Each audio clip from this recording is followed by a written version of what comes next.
TalkTalk YouView boxes operate on what's called a closed ecosystem.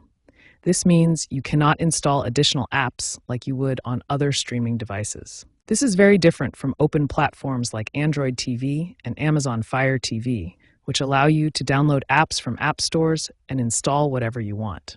There are three main reasons why TalkTalk YouView maintains this closed system: security, performance, and licensing requirements. Instead of allowing app installation, TalkTalk YouView comes with a selection of pre-installed apps that are carefully chosen and tested by the manufacturer. Any updates to these apps or additions of new apps must come directly from TalkTalk and the YouView platform. Users have no control over this process, making it fundamentally different from modern streaming devices. Since you cannot directly install apps on your TalkTalk YouView box, there are several practical workarounds to access additional streaming services and content. The first and most effective method is connecting external streaming devices through HDMI ports. You can use devices like Amazon Fire TV Stick, Google Chromecast, or Apple TV. Connect these devices to your YouView box using HDMI cables.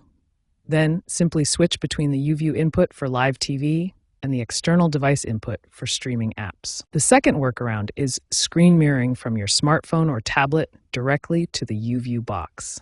Screen mirroring works with Miracast and DLNA protocols, allowing you to cast content from mobile apps directly to your TV screen through the YouView box. The third option is using the limited web browser functionality available on some YouView boxes to access streaming services through their websites.